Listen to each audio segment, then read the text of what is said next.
Welcome to TSET. This is Eshwar Kumar. ఈ వీడియోలో మనం ఇంటర్నేషనల్ రిలేషన్స్ అంతర్జాతీయ సంబంధాలకు సంబంధించి దానిలో యూనిట్ 2లో ఉన్నటువంటి అంశాలు భారతదేశము మరియు ఏషియన్ కంట్రీస్. సో దీనిలో చాప్టర్ అయినటువంటి ఇండియా అండ్ మంగోలియా గురించి డిస్కస్ చేసుకోబోతూ ఉన్నాం. సో ఇంటర్నేషనల్ రిలేషన్స్లో యూనిట్ 2 వచ్చేసి ఇండియా అండ్ ఏషియన్ కంట్రీస్. దానిలో చాప్టర్ వచ్చేసి India and Mongolia relations. So ఏషియాలో ఉన్నటువంటి ఇంపార్టెంట్ అయినటువంటి countries like United Arab Emirates కానీ, ఇరాన్ కానీ, ఈ విధంగా కంట్రీస్ అన్నీ కూడా మనం డిస్కస్ చేద్దాం ఇక్కడ. రైట్, సో చూద్దాం ఇక్కడ. సో ఇక్కడ ఇండియాకి మంగోలియాకి సంబంధాలు అనేటువంటివి చూసుకున్నట్లయితే ఇక్కడ సో రెండు దేశాలకి కూడా సంబంధాలు అనేటువంటివి పాజిటివ్ రిలేషన్స్ అనేటువంటివి కంటిన్యూ అవుతూ ఉన్నాయి. ఇక్కడ కారణం ఏంటి అంటే ఇక్కడ మ్యాప్లో మనకు చూసుకున్నట్లయితే ఇక్కడ మన భారతదేశం ఉంటుంది. భారతదేశం పక్కన చైనా ఉంటుంది. చైనాకి పక్కన మంగోలియా దేశం అనేటువంటిది ఉంటుంది. సో మనకి అంతర్జాతీయ పరంగా కొన్ని సిద్ధాంతాలను మనం పాటిస్తూ ఉంటాం. సో మన పక్కన ఎవరైతే ఉంటారో like enemy is a friend అనేటువంటి సిద్ధాంతాన్ని ఇంటర్నేషనల్ వైడ్గా ఫాలో అవుతూ ఉంటారు. సో శత్రువు యొక్క శత్రువు మిత్రుడు అవుతాడనే అనేటువంటి ఒక సిద్ధాంతం ఏదైతే ఉందో, అంటే లైక్ ఇప్పుడు ఫర్ ఎగ్జాంపుల్గా తీసుకుంటే ఇండియా చైనాకి రిలేషన్స్ అనేటువంటివి పాజిటివ్గా అయితే ఉండవు, జనరల్గా అయితే ఉండవు. ఇక్కడ చైనాకి మంగోలియా దేశానికి ఆ రిలేషన్షిప్స్ అనేటువంటివి అయితే పాజిటివ్గా అయితే లేవు.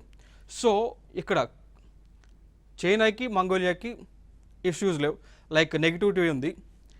ఇండియాకి చైనాకి నెగిటివిటీ ఉంది. అందుకోసం మనం ఏం చేస్తాము ఉన్నామంటే మన భారతదేశం ఎక్కువగా మంగోలియాతో ఫ్రెండ్షిప్ ఎక్కువగా చేస్తూ ఉన్నాం. ఎందుకు అంటే చైనా ఎప్పటికీ కూడా భారతదేశానికి థ్రెట్గానే మిగులుతున్నటువంటి దేశం. ఆ సందర్భాన ఏదైనా అన్వాంటెడ్ ఇష్యూస్ కనుక భవిష్యత్తులో జరిగితే మనకి సహాయం చేయడానికి మంగోలియా ఉంటుంది అనేటువంటి ఉద్దేశంతో మన యొక్క ఫ్రెండ్షిప్ అనేటువంటిది చిరస్థాయిగా మనం కంటిన్యూ చేస్తూనే ఉన్నామండి. సో మ్యాప్లో చూస్తే మంగోలియా ఇక్కడ ఈ ప్రాంతంలో ఉంటుంది, ఇక్కడ ఇండియా ఇక్కడ ఉంటుంది. సో మంగోలియాకి సరిహద్దు దేశాలుగా మనం చూసుకున్నట్లయితే ఇక్కడ ఉత్తరాన రష్యా ఉంది. నార్థరన్ సైడ్ పైన ఈ ప్రాంతం అంతా కూడా రష్యా ఉంటుంది. కింద ప్రాంతం సౌత్ ప్రాంతం అంటే దక్షిణ ప్రాంతం అంతా కూడా చైనా ఉంటా ఉంది. సో మంగోలియా అనేటువంటి ఒక దేశం రెండు పెద్ద దేశాలకు మధ్య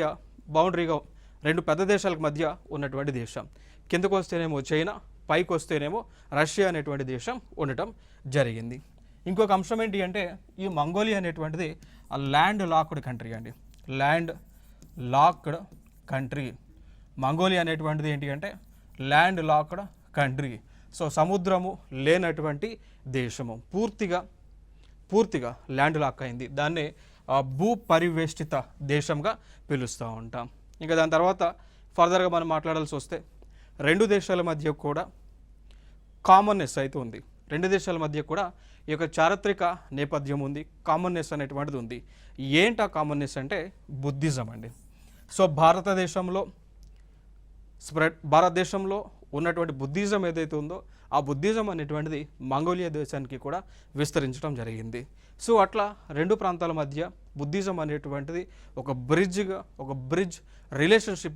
రిలేషన్గా ఉండటం జరిగింది. ఇదొక ఇంపార్టెంట్ ఏరియా ఇక్కడ. ఇక దాని తర్వాత రెండు దేశాల మధ్య దౌత్య సంబంధాలు అనేటువంటివి ఎప్పుడు మొదలైనాయి?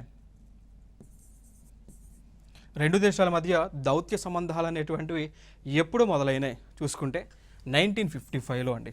సో 1955 సంవత్సరం నుంచి కూడా ఇండియాకి మంగోలియాకి మధ్య దౌత్య సంబంధాలు అనేటువంటివి కంటిన్యూ అయి ఉన్నాయి. సో దానిలో భాగంగా మనం స్ట్రాటజిక్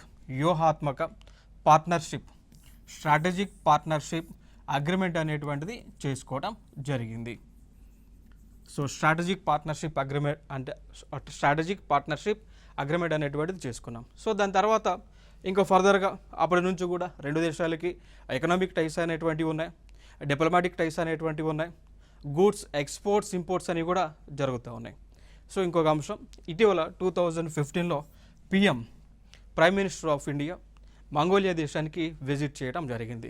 సో ఇటీవల కాలంలో మంగోలియా దేశాన్ని విజిట్ చేసినటువంటి ప్రైమ్ మినిస్టర్గా మోడీ గారు ఉన్నారు. ఇది ఒక ఇంపార్టెంట్ అంశం. ఇక దాని తర్వాత ఫర్దర్గా మనం మాట్లాడుకోవాల్సి వస్తే ఈ మంగోలియా దేశం అనేటువంటిది ఈ మంగోలియా దేశం అనేటువంటిది భారతదేశానికి ఎన్నో విధాలుగా ఇంటర్నేషనల్ ప్లాట్ఫామ్స్ పైన సహాయం అనేటువంటిది చేస్తూ ఉంది. సో అవసరమున్న సమయంలో ఈ మంగోలియా దేశం అనేటువంటిది భారతదేశానికి సహాయం అందిస్తూ ఉంది, సపోర్ట్ చేస్తూ ఉంది. ఏ విధంగా సపోర్ట్ చేస్తూ ఉంది అంటే, మన భారతదేశం యునైటెడ్ నేషన్స్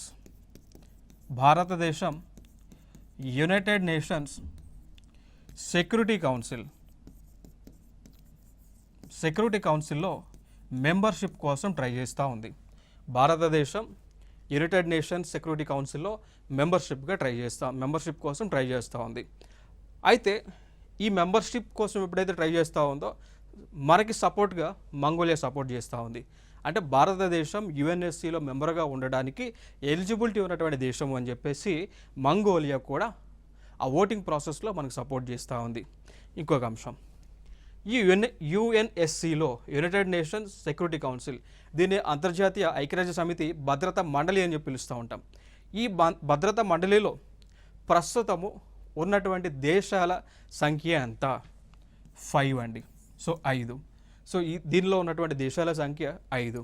మరి ఏ దేశాలు దీనిలో సభ్యులుగా ఉన్నాయి అంటే, 1 China, 2 France, 3 Russia. So China, France, Russia.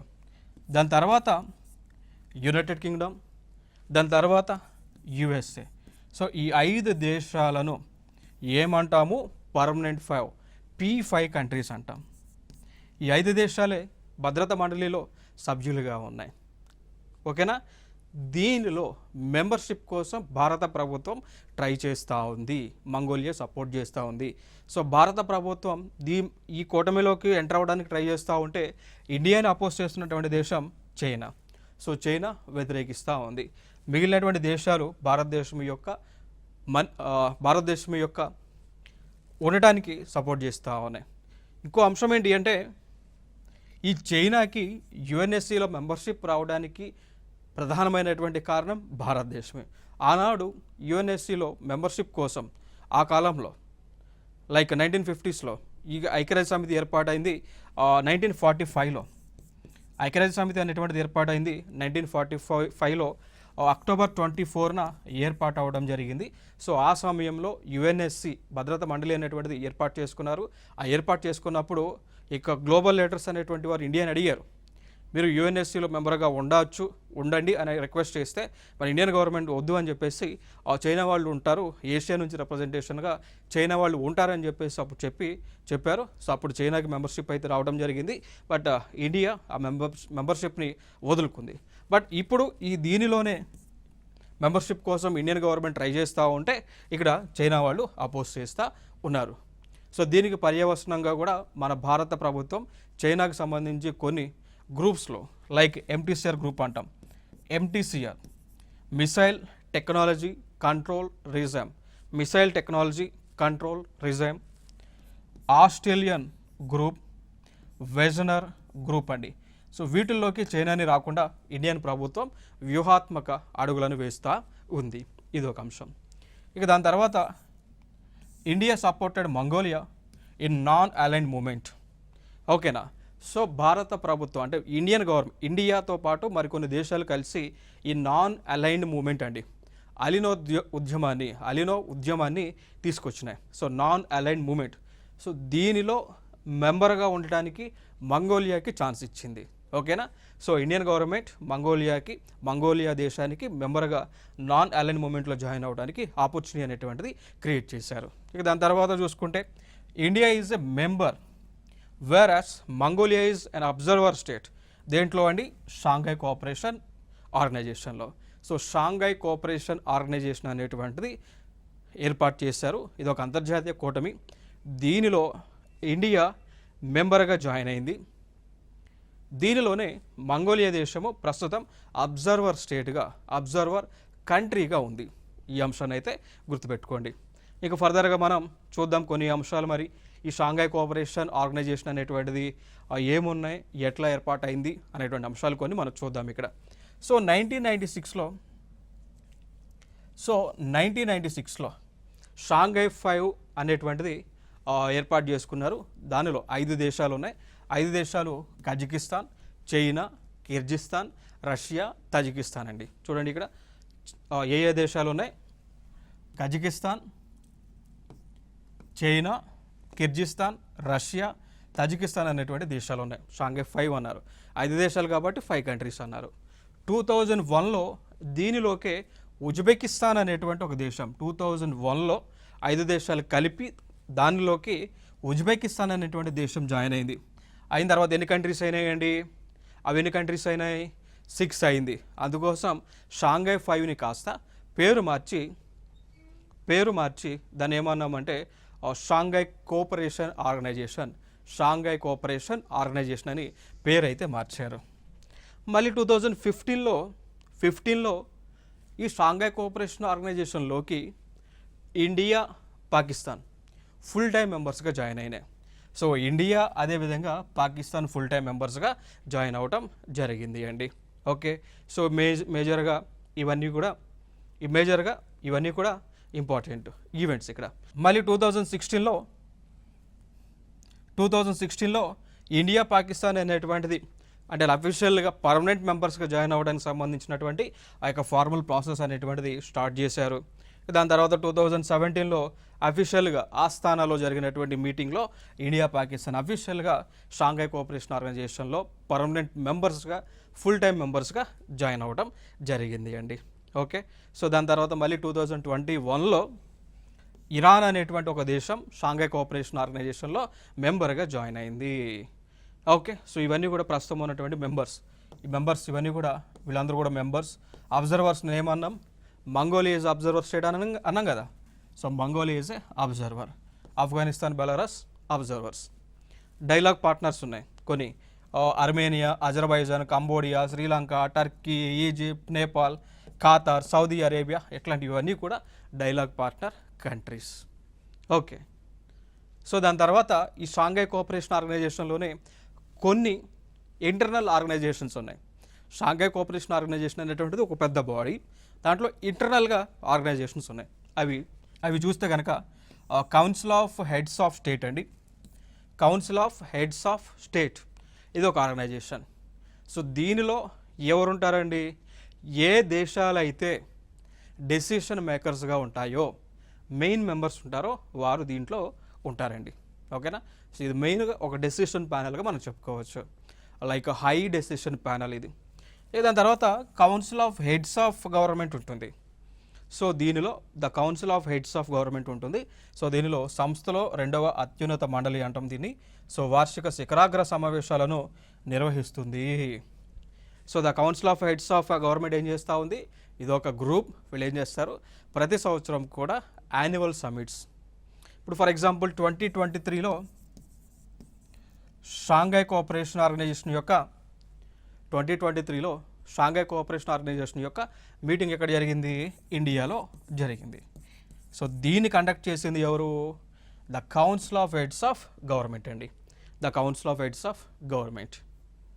Next the council of ministers of foreign affairs ఉంటుంది. The council of national coordinators ఉంటుంది. ఇవన్నీ కూడా ఇంటర్నల్గా ఉన్నటువంటి సంస్థలు. దాని తర్వాత సెక్రటరేట్ ఉంటుంది. సో ఇక్కడ మనం గుర్తుపెట్టుకోవాల్సినటువంటి అంశం ఏంటి అంటే ఈ సెక్రటరేట్ నుంచి ఈ యొక్క అడ్మినిస్ట్రేషన్ అనేటువంటిది నడుస్తూ ఉంది. సో పరిపాలన అనేటువంటిది నడుస్తూ ఉంది. దాని తర్వాత బీజింగ్ కేంద్రంగా ఉన్న ఇది ప్రధాన శాశ్వత కార్యనిర్వహణ సంస్థ. సో షాంఘై కోఆపరేషన్ ఆర్గనైజేషన్లో సెక్రటరేట్ అనేటువంటిది ఉంటుంది. దాని యొక్క హెడ్ క్వార్టర్ ఎక్కడ అంటే బీజింగ్.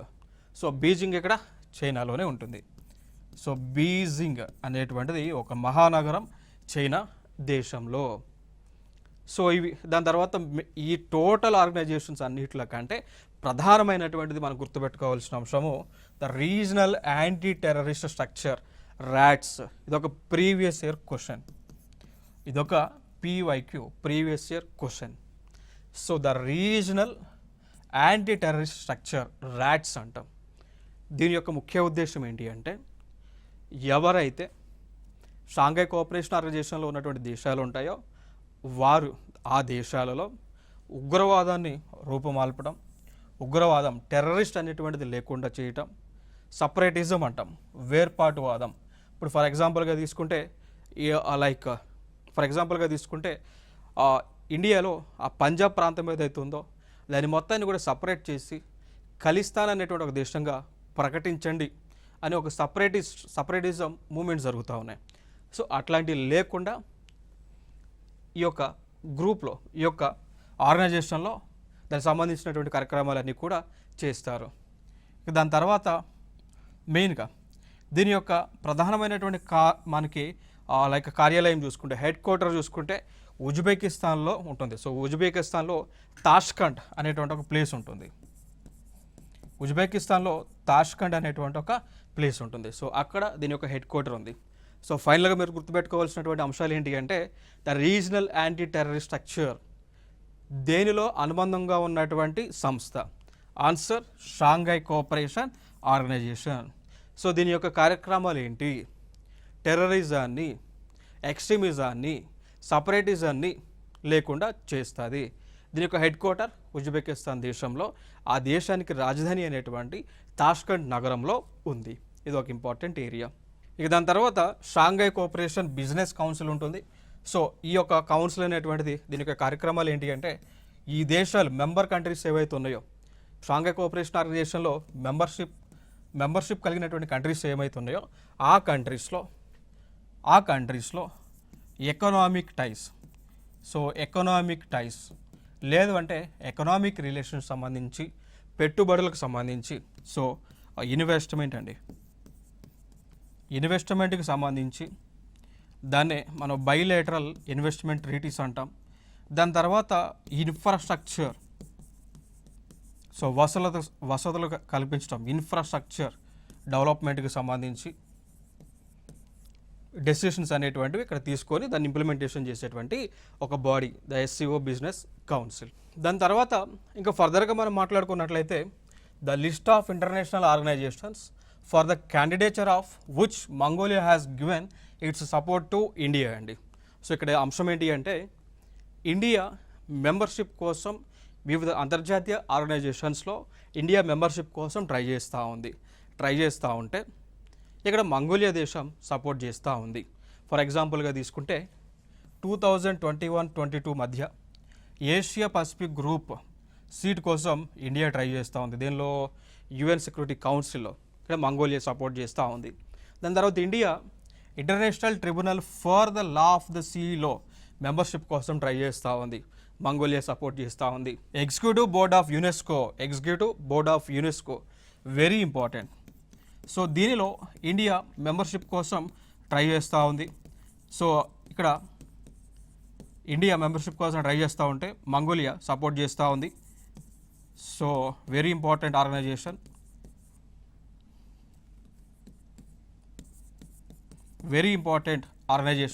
దీని యొక్క ఫుల్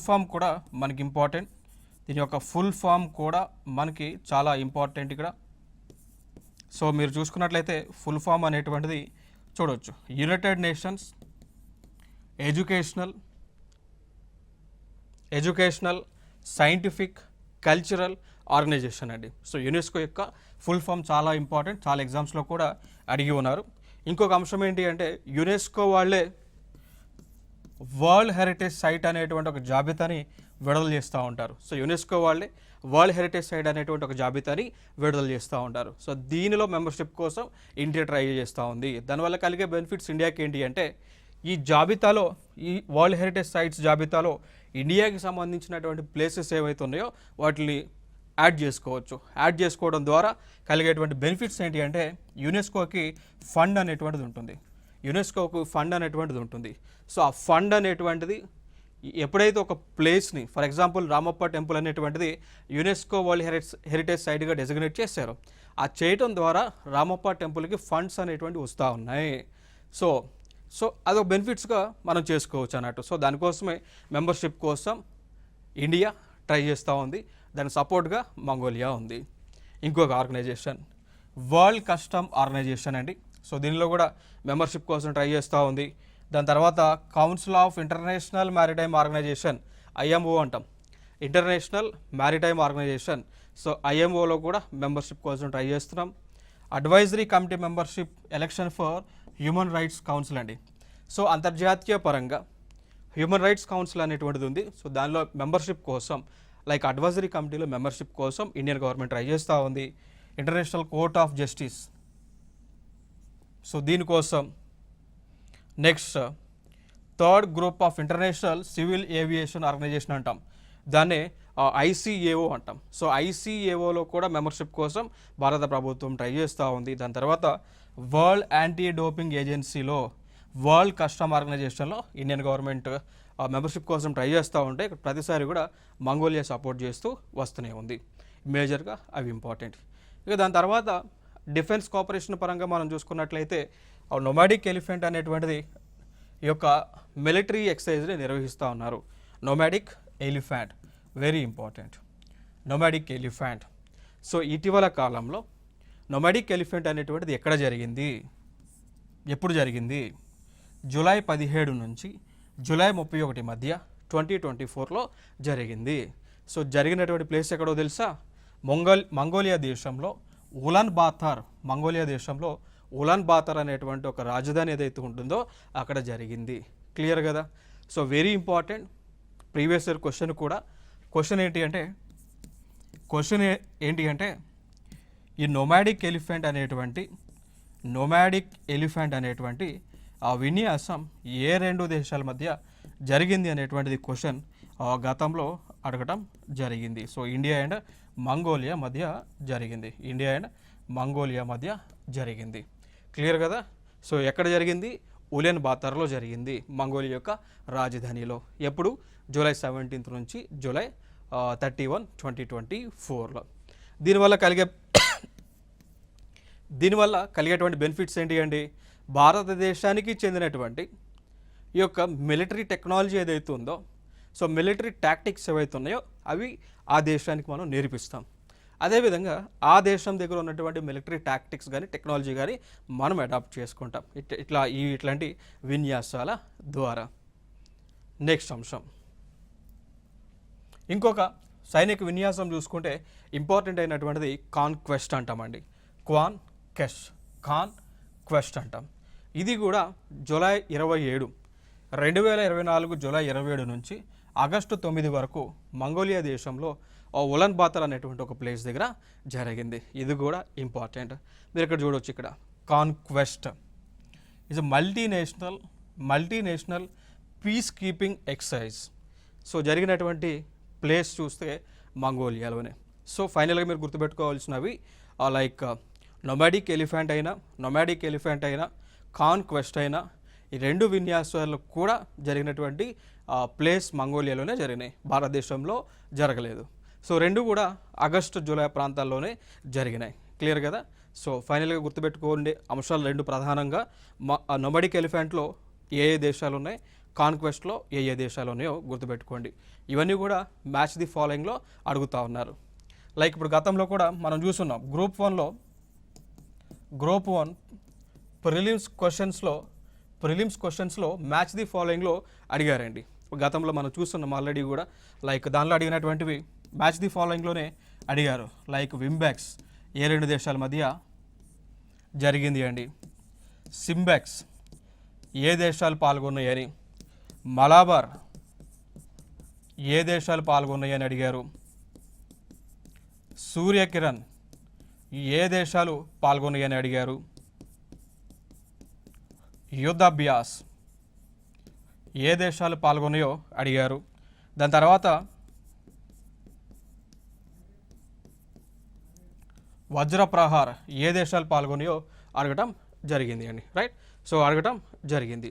సో ఫర్ ఎగ్జాంపుల్ తీసుకుంటే ఈ వింబెక్స్లో ఇండియా వియత్నాం పాల్గొన్నాయి. సింబెక్స్లో సింగపూర్ పాల్గొంది. సింగపూర్. మలాబార్లో చూసుకుంటే 4 దేశాలు పాల్గొన్నాయి, India, USA, Japan and Australia పాల్గొన్నాయి. సూర్యకిరణ్లో చూసుకుంటే ఇండియా, నేపాల్ పాల్గొన్నాయి. యుద్ధాభ్యాస్లో చూసుకుంటే ఇండియా, యుఎస్ఏ పాల్గొంది, ఇండియా యుఎస్ఏ పాల్గొంది. అండ్ వజ్ర ప్రహార్ చూసుకుంటే ఇండియా యుఎస్ఏ, సో ఈ దేశాలన్నీ కూడా పాల్గొనడం జరిగింది. ఇవన్నీ కూడా మ్యాచ్ ది ఫాలోయింగ్లు అడిగారు. So very important. దీనికి అడిషనల్గా ఆ నొమాడిక్ ఎలిఫెంట్ కూడా అడిగారు. సో దాని తర్వాత కల్చరల్ రిలేషన్స్లో భాగంగా మనం చూసుకున్నట్లయితే ఇక్కడ ఇండియన్ గవర్నమెంట్కి సంబంధించినటువంటి ఒక మినిస్ట్రీ, కేంద్ర సాంస్కృతిక శాఖ. సో మినిస్ట్రీ ఆఫ్ కల్చర్ అంటాం. సో మినిస్ట్రీ ఆఫ్ కల్చర్ వాళ్ళు ఇండియన్ గవర్నమెంట్ చెందినటువంటిది. 2022 సంవత్సరంలో మంగోలియా దేశానికి ఒక కమిట్మెంట్ ఇచ్చారు. ఆ కమిట్మెంట్ ఏంటి అంటే మంగోలియా దేశానికి చెందినటువంటి ఆ దేశంలో ప్రాచీనమైనటువంటి గ్రంథాలు, వాటి పేరే మంగోలియన్ కంజూర్ అంటారు. మీరు ఇక్కడ ఇమేజ్లో మీరు చూడవచ్చు మంగోలియన్ కంజూర్. ఇప్పుడు మన భారతదేశంలో లైక్ ఎపిక్స్, రామాయణ కానీ, మహాభారత కానీ, వేదాలు కానీ, ఉపనిషత్తులు కానీ ఏ విధంగా ఉన్నాయో అట్లా ఆ దేశంలో ఈ కంజూర్ అనేటువంటివి ఉన్నాయి. సో అవి ఎప్పుడు పురాతనమైనటువంటివి. సో వాటిని వెలకతీసి భారత ప్రభుత్వం ఏమన్నది అంటే వాటి మొత్తాన్ని కూడా మీరు మాకు ఇస్తే మేము దాన్ని డిజిటలైజ్ చేస్తాము. ఇప్పుడు మన దగ్గర ఏ విధంగా మనకు ఆన్లైన్ కంటెంట్ దొరుకుతూ ఉందో, వేదాలు కానీ మహాభారతం ఇవన్నీ కూడా డిజిటల్ ఫార్మేట్లో దొరుకుతూ ఉన్నాయో, అదేవిధంగా ఈ గ్రంథాలన్నింటిని కూడా డిజిటల్ ఫార్మేట్లో మార్చి మీకు ఫ్రీగా ఇస్తాము అని ఇండియన్ గవర్నమెంట్ చెప్పడం జరిగింది. క్లియర్ కదా? సో ఇది దానికి సంబంధించిన మిషన్ కూడా ఉంది. అదే నేషనల్ మిషన్ ఫర్ మనుస్క్రిప్ట్స్ అండి. So national mission for manuscripts కింద మంగోలియా దేశానికి చెందినటువంటి కంజూర్ అనేటువంటి గ్రంథాలని డిజిటల్ ఫార్మేట్లోకి ఎన్ని గ్రంథాలు, దాదాపు 108 వాల్యూమ్స్ అండి. 108 వాల్యూమ్స్ని డిజిటల్ ఫార్మేట్లోకి మార్చి వాళ్ళకి ఫ్రీగా మనం ఇస్తాము అని 2022లో వాళ్ళకి చెప్పడం జరిగింది. ఇది ఒక ఇంపార్టెంట్ ఏరియాస్. ఇక్కడ చూడవచ్చు మీరు, ఇక్కడ మంగోలియన్ కంజూర్ గ్రంథాలు ఇవన్నీ కూడా, ఇది వాల్యూమ్ 3 అనమాట. నెక్స్ట్ ఫర్దర్గా ఇవి ఇంపార్టెంట్గా మనకి ఇండియాకి మంగోలియాకి మధ్య ఉన్నటువంటి ఇంపార్టెంట్ అయినటువంటి సంబంధాలు. సో ఇంకా ఫర్దర్గా మనం మాట్లాడుకోవాల్సి వస్తే మరి వీటి వల్ల కలిగేటువంటి బెనిఫిట్స్ ఏంటి, మరి ఈ విధంగా మన భారత ప్రభుత్వం వారికి డిజిటల్ ఫార్మేట్లోకి మార్చి ఇస్తే కలిగేటువంటి బెనిఫిట్స్ ఏముంటాయి చూసుకుంటే, ఒకటి, ఆ గ్రంథాలలో ఏమైనా కానీ భారతదేశానికి చెందినటువంటి హిస్టరీ తాగి ఉండే, సో ఆ గ్రంథాలలో భారతదేశానికి చెందినటువంటి ఏదైనా కానీ ఎవిడెన్సెస్ దొరికితే అవి మనం యూస్ చేసుకోవచ్చు, మన హిస్టరీని డెవలప్ చేసుకోవచ్చు, మన హిస్టరీని మాడిఫై చేసుకోవచ్చు. ఇప్పుడు ఫర్ ఎగ్జాంపుల్ మనం మాట్లాడుకోవాల్సి వస్తే, గతంలో మన భారతదేశానికి చైనాకి చెందినటువంటి ట్రావెలర్స్ ఎవరైతే ఉన్నారో, మన భారతదేశానికి చైనాకి చెందినటువంటి ట్రావెలర్స్ లైక్ చాలామంది ఉన్నారు. సో 3-4 మెంబర్స్ ఉన్నారు. లైక్ హూన్సాన్ అని చెప్పేసి.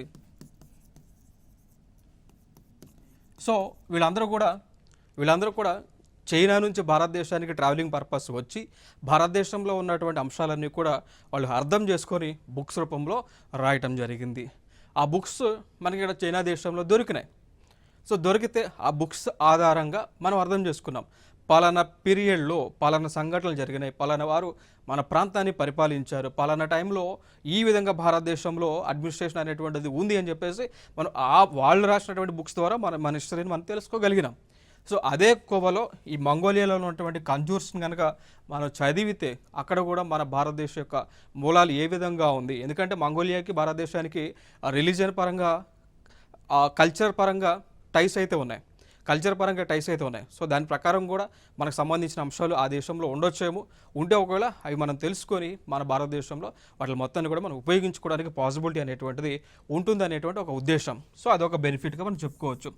రెండో బెనిఫిట్ ఏంటి అంటే కల్చరల్ బెనిఫిట్స్ అన్నట్టు. సో మనం వాళ్ళకి మన దగ్గర ఉన్నటువంటి టెక్నాలజీ ద్వారా వాళ్ళకి ఉపయోగపడితే రేపొద్దున మనకి అవసరమైనప్పుడు వారు మనకి ఉపయోగపడుతూ ఉంటారు. లైక్ విన్ విన్ సిచ్యువేషన్స్ అన్నట్టు. సో అట్లా ఇవన్నీ కూడా బెనిఫిట్స్గా మనం చెప్పుకోవచ్చు.